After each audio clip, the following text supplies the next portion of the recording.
મિત્રો, ચૈત્ર મહિનામાં એક દીકરી સાથે બનેલી આ એક સત્ય ઘટના છે. આવી ઘટના આપે આજ સુધી ક્યારે પણ નહીં સાંભળી હોય તો થોડો સમય કાઢીને આ ઘટનાને અંત સુધી જરૂરથી સાંભળજો. સવારના શાંત વાતાવરણમાં આજે સેજલના ઘરમાં ખૂબ જ પ્રસન્નતાનો માહોલ જોવા મળતો હતો, કારણ કે આજે સેજલનો જન્મદિવસ હતો અને એની સાથે જ આજે ચૈત્ર મહિનાની આઠમ હતી, જેના લીધે એને પોતાના કુળદેવીને ત્યાં દર્શન કરવા માટે જવાનું હતું. બાકી લોકોની જેમ એ પોતાના જન્મદિવસ નિમિત્તે કોઈ ભવ્ય પાર્ટી કે બહાર ફરવાનું પસંદ નહોતી કરતી. આજના દિવસે એ પોતાના પરિવાર સાથે જઈને ગરીબ લોકોને મદદ કરવા માંગતી હતી. એટલે એણે સૌથી પહેલાં પોતાના બાળકોને તૈયાર કર્યા અને પછી પોતે પણ લઈ જવાની વસ્તુઓનું નિરીક્ષણ કરવા લાગી. એનો પતિ કૌશિક ગાડી લઈને આવ્યો એટલે બંને બાળકો દોડતા દોડતા ગાડીની અંદર ગોઠવાઈ ગયા અને પછી ગાડીમાં ભોજનના ડબ્બા, કપડાં અને અન્ય ચીજ વસ્તુઓ મૂકી આ પરિવાર પોતાના ઘરેથી રવાના થયું.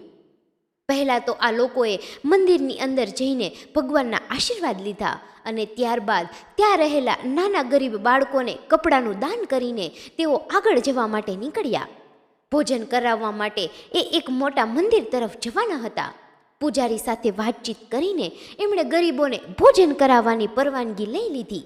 બંને પતિ પત્ની ખૂબ રાજી ખુશીથી આ ગરીબ લોકોને ભોજન કરાવી રહ્યા હતા અને આજના દિવસે એમની મદદ કરીને સેજલ પોતાના જન્મદિવસની ઉજવણી કરી રહી હતી. અહીંયાનું બધું પતાવીને આ પરિવાર પોતાના માતાજીએ દર્શન કરવા માટે જવાનો હતો, એટલે પતિએ સેજલને થોડી ઉતાવળ રાખવા માટે કહ્યું અને સેજલ પણ ધ્યાનથી બધાને બધી વસ્તુ મળી રહે એની કાળજી રાખતી હતી. અચાનક એની નજર એક 75 વર્ષના વૃદ્ધ પર પડી, જે ખૂબ જ ખરાબ હાલતમાં જમીન પર નીચે બેઠા હતા. એમને જોતા એવું લાગતું હતું કે સરખી રીતે ચાલી પણ નહીં શકતા હોય, એટલે સેજલને થયું કે પોતે સામે જ ત્યાં જઈને એને ભોજન આપી આવે. આ વૃદ્ધને ભોજન આપવા માટે સેજલ એમના પાસે જવા ગઈ અને જોયું તો એ વૃદ્ધ ખૂબ જ બીમાર હોય એવું એને દેખાવ પરથી જ લાગતું હતું. એનો ચહેરો સ્પષ્ટ રીતે દેખાતો ન હતો, તો પણ સેજલે હળવેકથી એમને કહ્યું, દાદા, આ લો, થોડું જમી લો, અને તમે આમ બધાથી દૂર આવી રીતે કેમ એકલા બેઠા છો? અચાનક કોઈકનો અવાજ સાંભળતા એ વૃદ્ધે સેજલની તરફ જોયું અને કહેવા લાગ્યા, બેટા, મને ખૂબ ભૂખ લાગી છે, મને કંઈક ખાવાનું આપો. જેવા આ વૃદ્ધ સેજલને કહેવા માટે એની તરફ ફર્યા કે એમને જોતા જ સેજલની તો જાણે આંખો ચાર થઈ ગઈ. તેને પોતાની આંખ પર વિશ્વાસ નહોતો આવતો કે કોને જોઈ રહી છે. એના મોઢામાંથી બસ એક જ શબ્દ સરી પડ્યો, પપ્પા. એ વૃદ્ધ માણસ બીજું કોઈ નહીં પણ સેજલના પોતાના પપ્પા હતા. પણ એ અહીંયા કેવી રીતે આવી પહોંચ્યા એ બાબતની સેજલને કોઈ પણ પ્રકારની જાણ ન હતી. પણ અત્યારે એને એવો કોઈ વિચાર નહોતો આવતો. એ તો ઝડપથી દોડીને પોતાના પપ્પા પાસે પહોંચી ગઈ અને ચિંતામાં આવીને એમને પૂછવા લાગી, પપ્પા, તમે અહીંયા કેવી રીતે, અને આ તમારી શું હાલત બની ગઈ છે? સેજલ સતત એના પપ્પાને પ્રશ્નો પૂછ્યા કરતી હતી, પણ સામેની તરફથી સેજલને કોઈ પણ પ્રકારનો હાવભાવ જોવા મળતો ન હતો. એ વૃદ્ધ તો સેજલને એવું કહેવા લાગ્યા કે બેટા, હું તને નથી ઓળખતો અને હું તારા પપ્પા કેવી રીતે હોઈ શકું? સેજલના મનમાં ને મનમાં વિચારવા લાગી કે ક્યારે એ પોતાના પપ્પાને ઓળખવામાં ભૂલ ન કરે તો આવું કેમ હોઈ શકે, અને એના પપ્પા એને કેમ નથી ઓળખતા. એટલે એણે તરત જ એના પતિ કૌશિકને બોલાવ્યો અને એના પપ્પાને બતાવ્યા. આ વૃદ્ધ એના જમાઈ કૌશિકને પણ ઓળખતા ન હતા. પોતાના પપ્પાની આવી હાલત જોઈને સેજલ ગુસ્સામાં આવી ગઈ અને કહેવા લાગી કે હું અત્યારે જ ભાઈને ફોન કરીને કહું છું કે પપ્પા અહીંયા આવી હાલતમાં કેમ છે. એટલે તરત જ એના પતિ કૌશિકે એને રોકી અને કહેવા લાગ્યો, સેજલ, લાગણીમાં આવીને એટલા ઝડપથી નિર્ણય ના લે. બની શકે કે આ તારા પપ્પા ન હોય, તને ઓળખવામાં કંઈક ભૂલ થતી હોય, કારણ કે તારા પપ્પા તો અમેરિકા છે. પણ સેજલ જાણતી હતી કે એના પપ્પાને ઓળખવામાં ક્યારેય ભૂલ ન કરે, એટલે એણે પોતાની શંકાનું સમાધાન કરવા તરત જ એના ભાઈને ફોન લગાવ્યો. એટલે એના ભાઈએ ફોન ઉચકાવ્યો તો સેજલ એમને કહેવા લાગી, ભાઈ, કેમ છો તમે બધા? એમાં એવું હતું કે આજે મારો જન્મદિવસ છે, એટલે હું બહાર મંદિરે દર્શન કરવા માટે આવી હતી. તમે એક કામ કરો, પપ્પા સાથે મારી વાતચીત કરાવી દો, એટલે હું પણ મારા જન્મદિવસે મારા પપ્પા જોડે વાત કરી લઉં. સેજલે પોતાના ભાઈને સાચી હકીકત જાણવા માટે ફોન કર્યો હતો, પણ એનો ભાઈ તો નાટક કરવામાં માસ્ટર હતો, એટલે એણે તો ઠીક છે બેન એવું કહીને તરત જ એના પપ્પાને ફોન આપ્યો. એમનો અવાજ સાંભળતા સેજલને થોડીવાર સમજાયું નહીં કે આ બધું શું થઈ રહ્યું છે, આમાં સાચું કોણ છે. પછી તો એના ભાઈએ એમ કહીને ફોન મૂકી દીધો કે અત્યારે એને ઓફિસ જવા માટે મોડું થાય છે. સેજલે જ્યારે આ વાત એના પતિને કહી તો એ પણ કહેવા લાગ્યો કે તારા ભાઈ સાચું કહી રહ્યા છે, આ તારા પપ્પા નથી, કોઈ બીજું છે, તને બસ ઓળખવામાં ભૂલ થઈ છે. સેજલને તો પણ સંતોષ નહોતો થતો, એટલે એ મંદિરના પૂજારીને આ વૃદ્ધ વિશે પૂછવા લાગી. પૂજારીએ સેજલને કહ્યું કે આ માણસ તો ઘણા મહિનાથી અહીંયા રહે છે, પણ એની માનસિક હાલત ઠીક નથી. ખબર નહીં એક દિવસ એક ગાડી અહીંયા આવી અને આ વૃદ્ધને ઉતારીને નીકળી ગઈ. અમે એને ઘણી પૂછવાની કોશિશ કરી કે તમે કોણ છો અને ક્યાંથી આવો છો, પણ એમને કોઈ પણ વસ્તુ યાદ નથી. એટલે પછી બીજા લોકોની જેમ અમે એને પણ અહીંયા મંદિરમાં જ આશરો આપી દીધો. સેજલને આમ તો બધું સમજાવવા લાગ્યું હતું કે નક્કી આના પાછળ એના ભાઈનો જ કંઈક વાંક છુપાયેલો છે, એટલે અત્યારે તો એનો પતિ પણ એની વાત નહીં માને એવી એને ખબર હતી. પછી તો એ કૌશિકને કહેવા લાગી, કૌશિક, માનું છું કે આ મારા પપ્પા નથી, પણ મારી શંકાનું મને સમાધાન કરી લેવા દો. આખરે આ પણ એક વૃદ્ધ છે, આપણે એને આપણી ઘરે લઈ જઈએ અને પછી કોઈ સારા ડૉક્ટરને બતાવી લઈએ. જો એમની યાદશક્તિ થોડી ઘણી પાછી આવી જશે અને કદાચ તે મને ઓળખી જશે તો એ મારા પપ્પા છે એવું સાબિત કરીને બતાવીશ. આજના દિવસે કૌશિક સેજલનું મન દુભાવવા નહોતો માગતો, એટલે એ પણ સેજલની વાત માનવા માટે તૈયાર થઈ ગયો અને બંને આ વૃદ્ધને પોતાની સાથે લઈને નીકળ્યા. સેજલ અને કૌશિક પોતાના માતાજીને ત્યાં દર્શન કરીને બહાર નીકળ્યા. આખા રસ્તા પર સેજલ ભગવાનને એક જ પ્રાર્થના કરતી હતી કે જો ખરેખર આ માણસ જ એના પિતા છે તો તેને બધી હકીકત ખબર પડી જાય એવી એની મદદ કરજો. આ વૃદ્ધ માણસ તો તેની પોતાની સગી દીકરીને પણ ઓળખતા ન હતા. એને તો બસ એને સમયસર ખોરાક મળી રહે એવું જ ઈચ્છતા હતા. કદાચ સેજલ એમને કંઈ પ્રશ્નો કરે તો એ ફક્ત એવો જ જવાબ આપતા કે બેટા, હું તને નથી ઓળખતો અને તું શું કહી રહી છે એ મને કંઈ પણ ખબર નથી. પોતાના પપ્પાની આવી હાલત જોઈને સેજલ ખૂબ દુઃખી થતી હતી, કારણ કે એક સમયે જે માણસે ભવ્ય જિંદગી જીવી હોય એ જ માણસ આજે આવી હાલતમાં જોઈને સેજલને વિશ્વાસ નહોતો આવતો. પછી તો બીજા દિવસે નક્કી કર્યા મુજબ સેજલ એના પપ્પાને હોસ્પિટલ પર ડૉક્ટરને બતાવવા માટે લઈ ગઈ. ડૉક્ટરે એમની તપાસ કર્યા બાદ સેજલને જણાવ્યું કે એમની માનસિક હાલત અત્યારે પહેલાં જેવી નથી રહી. એમની સાથે કંઈક અઘટિત ઘટના બની છે, જેના લીધે એમના મગજ પર ખૂબ મોટી અસર પડી છે, જેથી ચોક્કસ કહી ન શકાય કે ક્યારે એ પહેલાં જેવા થઈ જશે. ફક્ત તમે એની જૂની યાદ તાજી કરાવો અને કોશિશ કરો કે કદાચ નાની નાની વસ્તુઓ યાદ કરીને એને પોતાનો ભૂતકાળ યાદ આવી જાય. ડૉક્ટરની વાતો સાંભળીને સેજલ પણ વિચારવા લાગી કે એવું તો શું થયું હશે કે એના પપ્પાની આવી હાલત થઈ ગઈ છે. પછી તો બંને ડૉક્ટરને બતાવીને બહાર નીકળતા હતા કે સેજલે કહ્યું, પપ્પા, તમે થોડીવાર અહીંયા બેસો, હું હમણાં જ તમારી દવા લઈને આવું છું. આટલું કહી સેજલ હોસ્પિટલની બેન્ચ પર એના પપ્પાને બેસાડી એમની દવા લેવા માટે મેડિકલ સુધી ગઈ અને આવીને એણે જોયું તો એના પપ્પાની બાજુમાં એના એક ખૂબ જૂના મિત્ર બેઠા એની સાથે વાતચીત કરી રહ્યા હતા. એમને જોતાં જ સેજલ ઓળખી ગઈ કે આ એના પપ્પાના ખૂબ જૂના મિત્ર છગન કાકા છે, એટલે એ પણ છગનભાઈને મળવા માટે ત્યાં પહોંચી ગઈ. એને જોતાં જ છગનભાઈ સેજલને પૂછવા લાગ્યા, સેજલ, આ બધું શું છે? કાનજી તો મને ઓળખતો પણ નથી. માન્યું કે અમારા વચ્ચે હવે પહેલાં જેવો સંબંધ નથી, પણ એનો અર્થ એ તો નથી કે એ મને ઓળખવાની જ ના પાડી દે. છગનભાઈને તો એ પણ નહોતી ખબર કે તેનો પોતાનો મિત્ર એની યાદશક્તિ ગુમાવી બેઠો છે, એટલે સેજલે એને પોતાના પપ્પાની વાત કરી અને પછી છગનભાઈએ જે વાતનો ખુલાસો કર્યો એ સાંભળી તો સેજલના હોશ ઉડી ગયા. છગનભાઈએ કહ્યું કે બેટા, હવે તો અમે અમારા નવા ઘરમાં રહેવા જતા રહ્યા, એને પણ ઘણા વર્ષો વીતી ગયા અને અત્યારે તો આપણા જૂના પાડોશીઓ કોઈ મારા સંપર્કમાં નથી. જ્યારે કાનજી અને તારા ભાઈ ભાભી મારી બાજુમાં રહેતા હતા ત્યાં સુધી તો મને તમારા ઘરની બધી જ ખબર હતી. દરરોજ તારા ભાઈના ઘરમાંથી ઝઘડાઓનો અવાજ જ આવ્યા કરતો અને ક્યારેક તો એવું બનતું કે કાનજી મારા ઘરે આવીને મને બસ એટલું કહેતો કે કંઈક ખાવાનું પડ્યું હોય તો મને આપી દે, મને ખૂબ ભૂખ લાગી છે. એની આવી હાલતથી હું ખૂબ સારી રીતે વાકેફ હતો, એટલે તરત જ મારી વહુને કહીને એને જમવાનું આપી દેતો અને એને એવું પણ સમજાવતો કે તું આ બાબતમાં તારી દીકરીને વાત કર. પણ મને એ હંમેશા એવું જ કહ્યા કરતો કે હું આવી બધી વાતો કરીને મારી દીકરીને ચિંતામાં નથી નાખવા માગતો અને હવે ક્યાં હું વધારે વર્ષ સુધી જીવવાનો છું. એની જિંદગી આવી જ રીતે પસાર થતી રહી અને એમાં જ એક દિવસ મારા દીકરાએ આ લોકોના દરરોજના કંકાસથી કંટાળીને પોલીસને જાણ કરી દીધી હતી, જેના લીધે તારા પપ્પા કાનજીને મારા પ્રત્યે અણગમો આવી ગયો હતો અને એણે મારી સાથે વાતચીત કરવાની કે મને મળવાનું પણ બંધ કરી દીધું હતું. પણ મને એક વાતની નિરાશ થઈ કે મારા દીકરાના આ પગલાં લેવાથી એમના ઘરમાં થોડી શાંતિ મને દેખાતી હતી. અને અચાનક એક દિવસ કાનજી સાંજના સમયે મારી પાસે આવ્યો અને મને કહેવા લાગ્યો કે હું અહીંયા તારી પાસે ઝઘડવા નથી આવ્યો, મારો દીકરો મને અમેરિકા સાથે જ લેતો જાય છે, એટલે છેલ્લી વખત તને મળવા માટે આવ્યો છું. આટલું કહી એ મને મળીને નીકળી ગયો હતો અને ખરેખરમાં 2-3 દિવસ પછી આ આખો પરિવાર ઘરને તાળા લગાવીને અમેરિકા જવા માટે નીકળી ગયો હતો અને પછી આગળ શું થયું એની મને કોઈ ખબર નથી.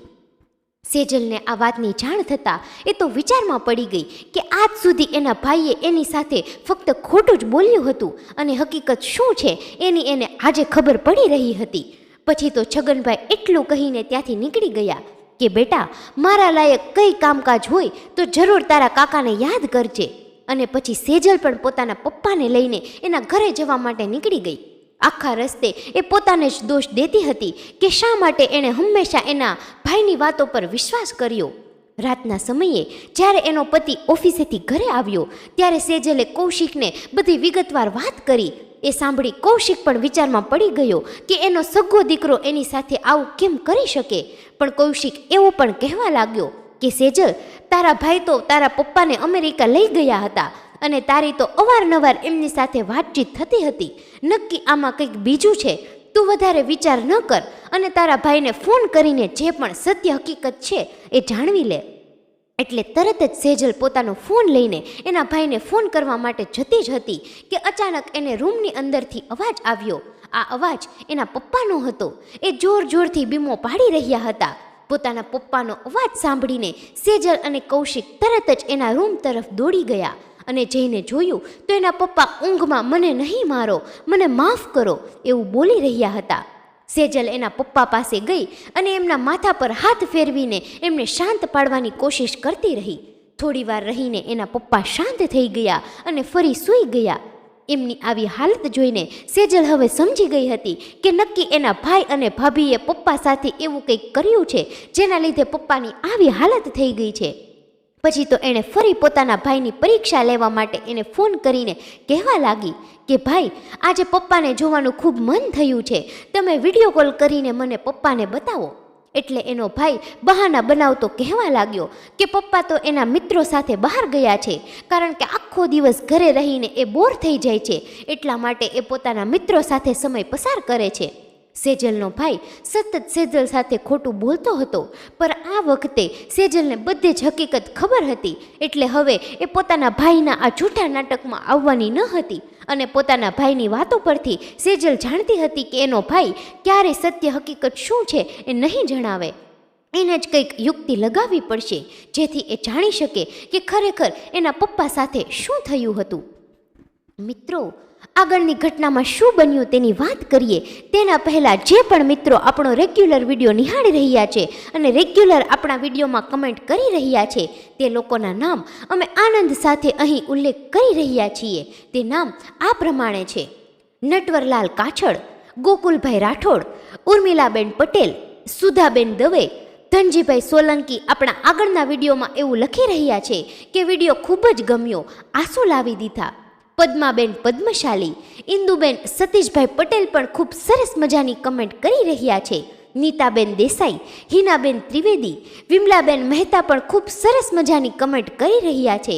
પરસોત્તમભાઈ સાભાણી, હીરાબેન ઠક્કર, ચમનજીભાઈ ઠાકોર, શ્રેયાંશભાઈ બારિયા, રમીલાબેન પરમાર, પુણે મહારાષ્ટ્રથી મિકેમ ખૂબ સરસ મજાની કમેન્ટ કરી રહ્યા છે. મનીષભાઈ ત્રિવેદી આપણા આગળના વિડીયોમાં લખી રહ્યા છે કે ખૂબ સરસ વાત કરી છે. ભૈલાભાઈ, કૈલાશભાઈ પંચાલ, મીનાબેન પટેલ, સ્મિતાબેન પટેલ, મહેન્દ્રભાઈ ઝાલા, સિંધા જશુભાઈ, રમેશભાઈ મહેતા, જયાબેન રાજ્યગોર, અરુણસિંહ ઝાલા, વિમલભાઈ ચૌધરી, મધુબેન પંડ્યા, બીનાબેન પટેલ આપણા દરેક વિડીયોમાં ખૂબ સરસ મજાની કમેન્ટ કરી રહ્યા છે. મિત્રો, આ સિવાય પણ ઘણી બધી સરસ મજાની કમેન્ટ આપ લોકો દ્વારા આપવામાં આવી છે, પરંતુ દરેક કમેન્ટનો ઉલ્લેખ કરવો શક્ય હોતો નથી, જેથી જે લોકો અતિ સુંદર કમેન્ટ કરી રહ્યા છે તેમના નામ અમે અહીં ઉલ્લેખ કરેલા છે.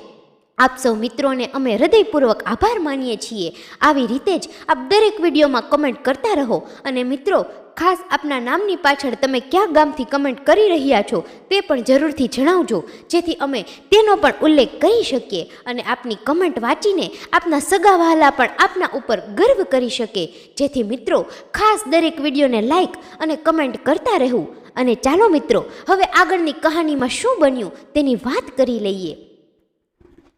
સેજલ અને એના પતિ કૌશિકે એવું નક્કી કર્યું કે એનો ભાઈ પૈસાની બાબતમાં ખૂબ લાલચુ છે, એટલે એને લાલચ આપીને જ આપણે અહીંયા બોલાવવો પડશે, જેથી જાણી શકીએ કે એના પપ્પા સાથે શું કર્યું છે. પછી તો સેજલે થોડા દિવસ રહીને એના ભાઈને ફોન કર્યો અને કહેવા લાગી, ભાઈ, મારે તમારી સાથે થોડી અગત્યની વાત કરવાની હતી. કાલે વકીલનો મારા ઉપર ફોન હતો અને તેઓ એવું કહેતા હતા કે પપ્પાના એફડીની રકમ હવે એમના ખાતામાં જમા થઈ ગઈ છે, એટલે સહી કરીને તમે એ રકમને લઈ શકો છો. અને સાથે જ એમના એફડીમાં નોમિની તરીકે તમારું નામ છે, એટલે તમારા બંનેની સહીની જરૂર પડશે. એટલે જો તમે સમય મળી રહે તો તમારે અહીંયા આવીને સહી કરી જવી પડશે. એટલે એનો ભાઈ તરત જ એને કહેવા લાગ્યો, કંઈ વાંધો નહીં બહેન, આમ પણ તારી ભાભી ઘણા સમયથી કહે છે કે આપણે બહેનને મળવા માટે નથી ગયા, અને એમાં એવું છે કે પપ્પાને હમણાં હાડકાનો દુખાવો રહે છે, જેથી એ સરખી રીતે ચાલી પણ નથી શકતા, તો આટલી લાંબી મુસાફરી કરવી એમના માટે શક્ય નથી. બની શકે તો ફક્ત હું એકલો આવીને સહી કરી જાઉં તો કેવું રહેશે. સેજલ પણ વિચારવા લાગી કે એનો ભાઈ કઈ હદ સુધી ખોટું બોલી શકે છે, એટલે તરત જ એ કહેવા લાગી, કંઈ વાંધો નહીં, હું વકીલને ફોન કરીને જાણી લઈશ કે પપ્પાને આવવું પડશે કે તમારા એકલાથી કામ થઈ જશે. એટલે એના ભાઈએ પણ એમ કહીને ફોન મૂકી દીધો કે તું જાણીને મને ખબર કરી દેજે, એટલે મને અહીંયાથી નીકળવાની ખબર પડે. સેજલ જાણતી હતી કે તેનો ભાઈ એટલો હોશિયાર છે કે તાત્કાલિક જો સેજલ કંઈ જવાબ આપશે તો એને સેજલ પર થોડી શંકા થશે. એટલે ફરીથી 2-3 દિવસ સુધી રાહ જોઈને પછી એના ભાઈને ફોન કરીને જણાવી દીધું કે વકીલે કહ્યું છે કે નોમિનીમાં તમારું નામ છે, એટલે ફક્ત તમારી સહી પર પણ રૂપિયા પપ્પાના ખાતામાં જમા થઈ જશે. આ વાત જેવી સેજલના ભાઈ ભાભીને ખબર પડી કે એના મનમાં તો રૂપિયાની લાલચ જાગી ઉઠી. એની ભાભી તો કહેવા લાગી કે તમે જેમ બને તેમ જલ્દી ઇન્ડિયા જવાની વ્યવસ્થા કરો, આપણે 2 દિવસ તમારી બહેનને ત્યાં રોકાઈને રૂપિયા લઈને ફરી અમેરિકા આવતા રહીશું. અને સામે સેજલ પણ જાણતી હતી કે એનો ભાઈ અને ભાભી પૈસાની લાલચમાં જેમ બને તેમ જલ્દી એના ઘરે આવતા રહેશે. એટલા માટે જ સેજલે પોતાના પપ્પાને એના એક બીજા ઘરમાં થોડા દિવસ માટે શિફ્ટ કરી દીધા. ત્યાં એણે એક કામવાળી પણ રાખી દીધી હતી, જે એના પપ્પાનું ખૂબ સારી રીતે ધ્યાન રાખતી હતી. સેજલ પોતાના ભાઈના મોઢેથી સત્ય હકીકત સાંભળવા માંગતી હતી, એટલે એણે પોતાના પપ્પાની ખબર પડી ગઈ છે એ વાત એમને ખબર પડવા નહોતી માંગતી. એ બંને ભાઈ બહેનને વાત થયાને બસ 2 જ દિવસ પછી ખરેખર સેજલનો ભાઈ આકાશ અને એની પત્ની અપેક્ષા એના ઘરે આવી પહોંચ્યા. અચાનક પોતાના ભાઈ ભાભીને ઘર આંગણે જોઈને સેજલ પણ ખુશ થવાનું નાટક કરવા લાગી અને લાગણીવશ બનીને જાણે ઘણા દિવસો પછી પોતાના ભાઈને મળતી હોય તેવી રીતે રડવા લાગી. બધા લોકો એકબીજાને મળીને હોલની અંદર બેઠા હતા કે તરત સેજલે એના ભાઈને પોતાના પપ્પા વિશે પૂછ્યું.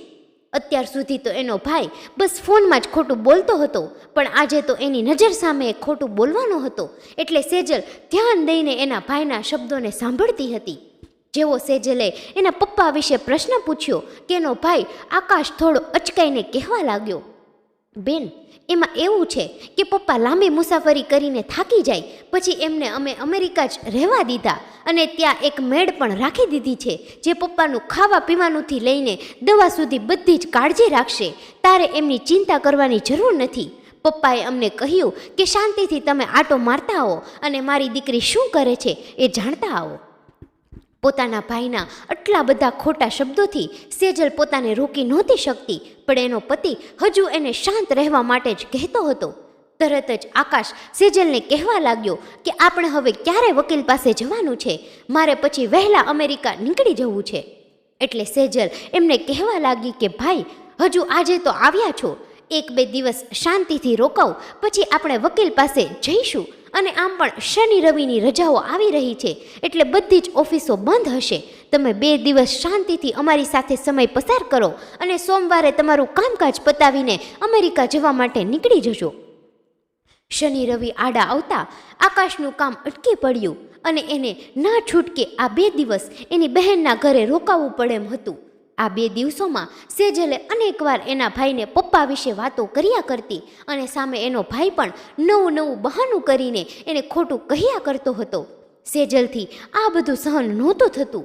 એમ જ એ પોતાના ભાઈને કહેવા લાગી કે ભાઈ, એક દિવસ કેવું થયું, હું મારા જન્મદિવસના દિવસે મંદિરે દાન માટે ગઈ હતી અને ત્યાં મેં એક વૃદ્ધને જોયા. એ એકદમ આપણા પપ્પા જેવા જ લાગતા હતા. થોડી વાર માટે તો હું વિચારમાં પડી ગઈ કે પપ્પા અહીંયા કેવી રીતે આવ્યા. બસ આટલું બોલી એ ત્યાં થોભી ગઈ. અને આ સાંભળતા જ આકાશ અને અપેક્ષાના તો પરસેવા છૂટી ગયા. એ થોડી વાર માટે તો એકદમ ગભરાઈ ગયા કે સેજલ આ શું બોલી રહી છે, ક્યાંક એને પપ્પા વિશે ખબર તો નથી પડી ગઈ ને. એટલે ડરતા આકાશે તરત જ સેજલને કહ્યું, પપ્પા અને મંદિરે? પણ પપ્પા તો અમેરિકા છે, તને કંઈક ભૂલ થઈ હશે.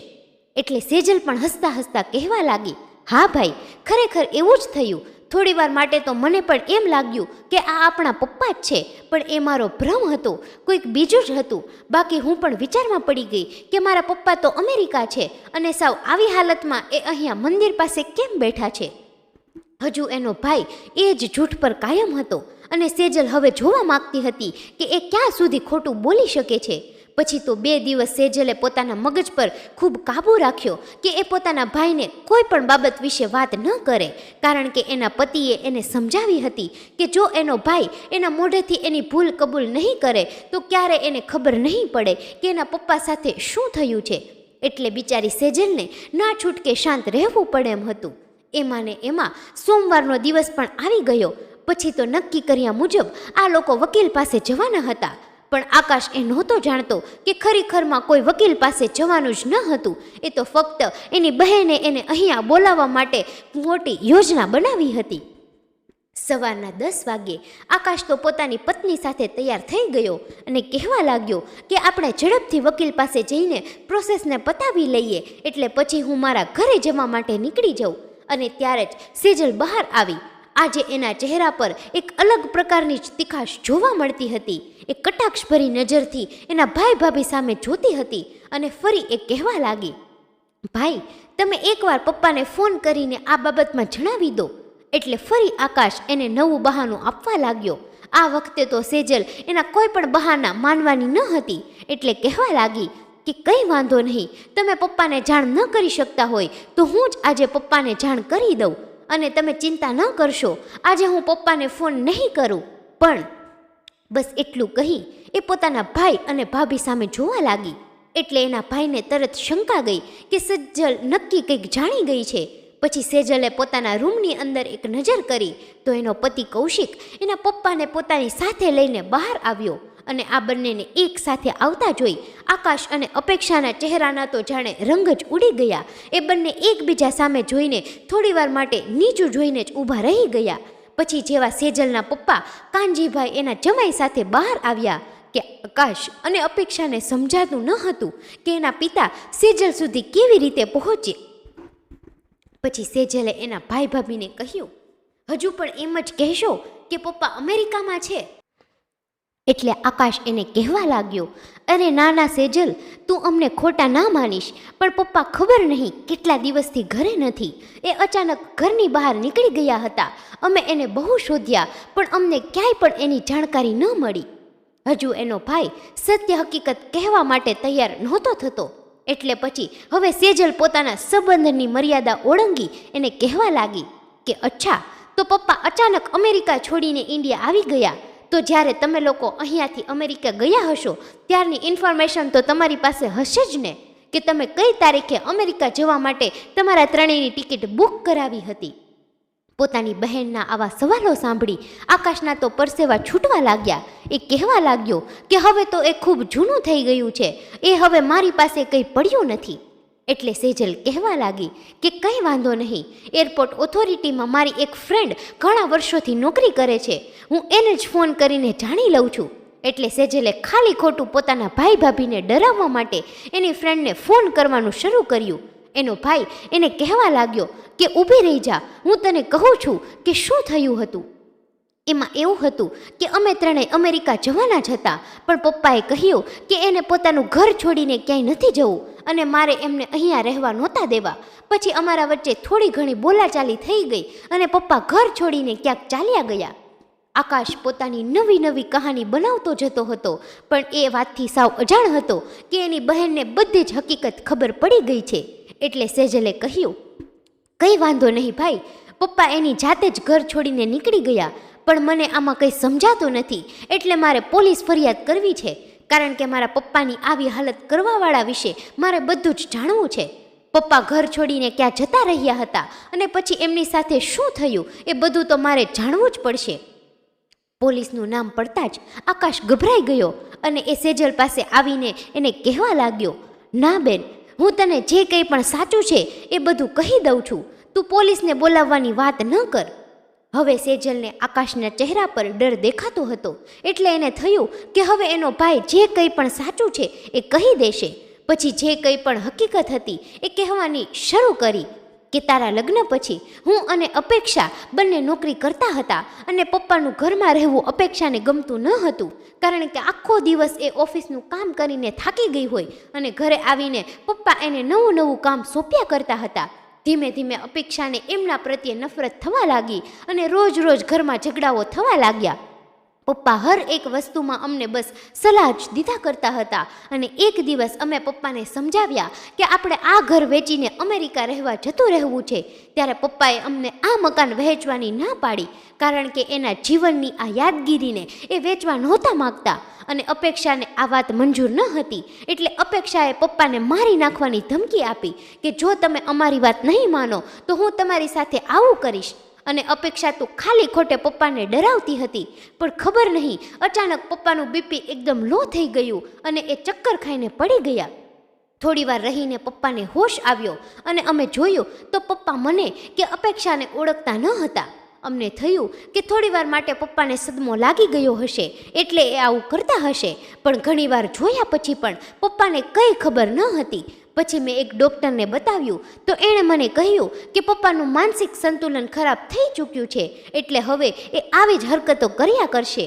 અને અમને જ્યારે આ વાતની ખબર પડી ત્યારે થયું કે પપ્પાને હવે નહીં સાચવી શકાય. એટલે એક દિવસ મેં એમને બહાર જવાનું કહીને એક મંદિરે છોડીને આવી ગયો અને પછી બીજે જ દિવસે હું અને અપેક્ષા અમેરિકા આવવા માટે નીકળી ગયા, કારણ કે એ સમયમાં ખરેખરમાં અમે લોકો અમેરિકા જવાના હતા અને તને પણ આ વાતની જાણ ન કરી, કારણ કે મને ખબર હતી કે પપ્પા તો બધું ભૂલી ચૂક્યા છે, એટલે ક્યારેય પણ એ તારા સુધી નહીં પહોંચી શકે અને તું તો આમ પણ ખૂબ દૂર બીજા શહેરમાં રહેતી હતી.